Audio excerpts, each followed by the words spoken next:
ఈరోజు శాసనమండలిలో సుమారుగా 2 గంటల సేపు ప్రశ్నోత్తరాలు జరిగినాయి. ప్రధానంగా ఈ రాష్ట్రంలో ఖాళీగా ఉన్నటువంటి పోస్టులు ఎన్ని అనే దానికి 2,46,000 ఖాళీలు ఉన్నాయని చెప్పి మంత్రి సమాధానం చెప్పడం జరిగింది.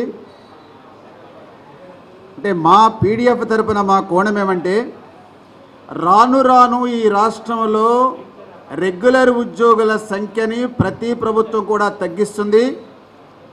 ఇలాంటి నేపథ్యంలో 2,46,000 ఖాళీ పోస్టుల్లో 2,40,000 మంది ఎంటీ యొక్క కాంట్రాక్ట్ అవుట్సోర్సింగ్ ఉద్యోగులు పనిచేస్తూ ఉన్నారు. వాళ్ళకి మినిమం టైం స్కేల్ కూడా ఇవ్వనటువంటి పరిస్థితి ఉన్నది. ఈ వ్యవస్థను రద్దు చేసి రెగ్యులర్ నియామకాలు చేసే పద్ధతిలో ప్రభుత్వం చర్యలు తీసుకోవాలని చెప్పడం జరిగింది. అలాగే విద్యారంగానికి సంబంధించి గత ప్రభుత్వం పోస్టులన్నీ కూడా మాయ చేసి ఎన్నున్నాయో ఏదో రద్దు చేసినవి చెప్పకుండా కూడా వ్యవహారం చేసింది. ఆ రకంగా శాఖల వారీగా వివరమైనటువంటి ఖాళీలు కూడా ఉంటే ఇవ్వాలని చెప్పి కూడా మేము డిమాండ్ చేశాం. అది తర్వాత సబ్మిట్ చేస్తామని చెప్పడం జరిగింది. అట్లాగే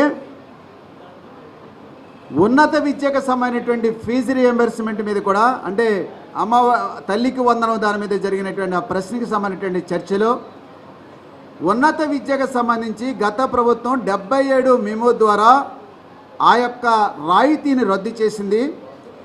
ఒకవైపు నూతన విద్యా విధానం ఉన్నత విద్యని ప్రోత్సహించాలని చెప్పేటువంటి సందర్భంలో ఎస్సీ, ఎస్టీ, బీసీ మైనారిటీ సంబంధించినటువంటి వాళ్ళకి ఈ యొక్క ఫీజు రియంబర్స్మెంట్ రద్దు చేయడం అనేది వాళ్ళ చదువుకి ఆటంకం.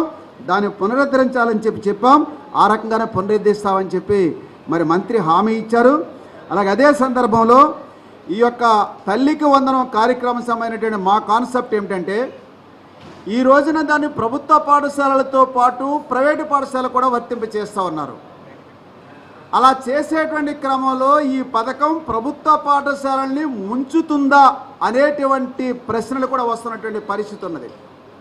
అయితే మరి ఒకసారి ప్రైవేటు పాఠశాలలో విద్యార్థులు కూడా అనుమతించిన తర్వాత, అమలు చేసిన తర్వాత దీన్ని ఇమీడియట్గా రద్దు చేస్తే దాని రిఫ్లెక్షన్స్ ఎలా ఉంటాయి అనేటువంటిది కూడా ఆలోచించాల్సినటువంటి పరిస్థితి ఉంది. ఒక రాయితీ పొందినటువంటి వాళ్ళు అంత ఈజీగా దాన్ని వదులుకునే పరిస్థితి ఉండదు. ఏమైనా పీడిఎఫ్గా మా కోణం చెప్పదలిచింది ఏమంటే, ఈ సంక్షేమ పథకం ప్రభుత్వ పాఠశాలని ముంచేటట్లుగా ఉండకూడదు. ఇప్పటికే 6 లక్షల మంది విద్యార్థులు బయటికి వలసలు పోయారు. నువ్వు ఎన్ని కార్యక్రమాలు చేశావని చెప్పుకున్నప్పటికీ కూడా ఇదే పరిస్థితి కొనసాగితే ప్రభుత్వ రంగం ఖాళీ అవుతుంది. అందువల్ల మీరిచ్చే సంక్షేమ పథకం ద్వారా ప్రభుత్వ విద్యారంగాన్ని బలోపేతం చేసేటట్లుగా ఈ రాష్ట్ర ప్రభుత్వం డ్రైవ్ చేయాల్సిన అవసరం ఉంది. పథకం అమలు చేస్తున్నామని చెప్పి పాలకులు గొప్పలు చెప్తున్నారు తప్ప ప్రభుత్వ విద్యారంగాన్ని మీరు ఆదరించండి అనే మాట ఈ పాలకులు చెప్పట్లేదు. ఈ ప్రభుత్వమైనా ఆ పద్ధతిలో డ్రైవ్ చేయాలని చెప్పి మేము ఈ రాష్ట్ర ప్రభుత్వానికి సూచన చేయడం జరిగింది. అలాగే సాగునీటి ఆయకట్టకు సంబంధించినటువంటి లెక్కలు ఏమిటి అనేటువంటిది ఒక ప్రశ్నకి సమాధానం మంత్రి చెప్పారు. మా కోణం నుంచి నేను చెప్పదలిచింది ఏమంటే, ఈవేళ జిల్లాలలో కానీ స్టేట్లో కానీ ఈవేళ సాగునీటి గురించి చెప్పేటప్పుడు దశాబ్దాల వెనకటి కాటన్ కాలం నాటి లెక్కలు చెప్తా ఉన్నారు వీళ్ళు. ఇప్పుడు చెప్పాల్సింది ఏమంటే, ఈవేళ రియల్ ఎస్టేట్ కోసం, ఇళ్ల స్థలాల కోసం, పట్టణీకరణ కోసం, సజ్జల కోసం గోదావరి నది పరివాహక ప్రాంతంలో ఉన్నటువంటి పట్టణాల పక్కన సజ్జల రూపేణ వేల ఎకరాలు సాగునీరు నుంచి అది మళ్ళీ పరాయీకరణ కావడం అనేది జరిగింది. అలాంటి పద్ధతిలో పాతకాలపు లెక్కలు తీసి ఇంత భూమికి మేము సాగునీటి సౌకర్యం కల్పిస్తున్నామని చెప్పడం అనేది సరికాదు. ప్రస్తుతం మండలాల వారీగా రివ్యూ చేసి ఇప్పుడు సాగు వ్యవసాయం ఎంత ఉందో, ఎకరాలు ఎంత ఉందో, హెక్టార్లు ఎంత ఉందో లెక్కలు తేల్చి చెప్పాలని చెప్పి కూడా చెప్పడం జరిగింది. అలాగే పోలీస్ రిక్రూట్మెంట్ సంబంధించి కూడా చెప్పినప్పుడు, పోలీస్ రిక్రూట్మెంట్ సంబంధించి 6,100 పోస్టులు కోర్టులో కేసుల్లో ఉన్నాయి. ఆ కేసులు ఇమీడియట్గా ఫైనల్ చేసి దానిని ఆ రిక్రూట్మెంట్ జరిగేటట్లుగా చూడాలి. కింది స్థాయి ఉద్యోగాలు ఏవైతే ఉన్నదో ఎస్ఐ, ఎస్ఐ, పోలీస్ కానిస్టేబుల్ పోస్టులను కూడా భర్తీ చేయాలని చెప్పాం.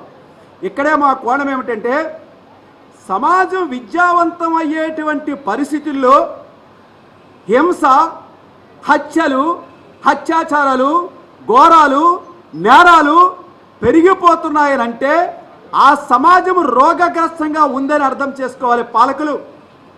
ఇది లా అండ్ ఆర్డర్ సమస్య పరిష్కారం అయిపోయేటువంటి వ్యవహారం కాదు. అందువల్ల ప్రజలు ఎడ్యుకేట్ చేయడం నైతికంగా ఎడ్యుకేట్ చేయడం ద్వారా ఇవేమైనా తగ్గించగలరేమో తప్ప లా అండ్ ఆర్డర్ ద్వారా తగ్గించలేరని చెప్పి కూడా చెప్పడం జరిగింది. ముఖ్యంగా ఉత్తరాంధ్రకు సంబంధించి ఎక్కువ మంది పోలీసు ఉద్యోగాలకు రాస్తున్నారని అంటే హోంశాఖ మంత్రి గారు ఏం చెప్పారంటే వాళ్ళందరికీ కాకి డ్రెస్ వేసుకోవడం అనేది ఒక ఫ్యాషన్గా ఉందని చెప్పి ఆవిడ చెప్పారు. మేము చెప్పింది ఏమంటే కాకి డ్రెస్సులు వేసుకోవడం ఫ్యాషన్ కాదు, అక్కడ ఉన్నటువంటి వాళ్ళ సామాజిక ఆర్థిక రాజకీయ పరిస్థితులకు అనుగుణంగా వాళ్ళ సామాజిక నేపథ్యానికి అనుగుణంగా ఏ ఉద్యోగం లేదు, ఈ ఉద్యోగాల పాలంటే పద్ధతిలో అనివార్యంగా పోలీసు ఉద్యోగానికి కూడా టీచర్ చూస్తున్నది తప్ప ఫ్యాషన్ కోసం ఆ ఉద్యోగం రావడం లేదు, దీన్ని సవరించుకోవాలని చెప్పి కూడా మంత్రికి చెప్పడం అనేటువంటిది జరిగింది మిత్రులారా. ఇట్లాగే టోఫెల్ శిక్షణ సంబంధించి కూడా ఒక చర్చ నడిచింది. గత ప్రభుత్వం 3 నుంచి 10 తరగతి వరకు టోఫెల్ శిక్షణ పేరుతో అప్పు తీసుకుని వేల కోట్ల రూపాయలు దానికి ఖర్చు పెట్టినప్పుడు కూడా దాని ఫలితమేమి కనపడినటువంటి పరిస్థితిలో ఈ యొక్క టోఫెల్ దీన్ని రద్దు చేయాలని చెప్పాం. స్కూల్ తెరిచిందే తడవగా మొత్తం కేంద్ర ప్రభుత్వం రాష్ట్ర ప్రభుత్వం శిక్షణలతో వ్యవహారం చేసే పరిస్థితిలో ప్రభుత్వ విద్యారంగం మొత్తం అంతా కూడా ఇవాళ నష్టపోతున్న పరిస్థితిలో ఈ శిక్షణ కార్యక్రమాలు కూడా మీరు తగ్గించుకోవాలని చెప్పడం జరిగింది.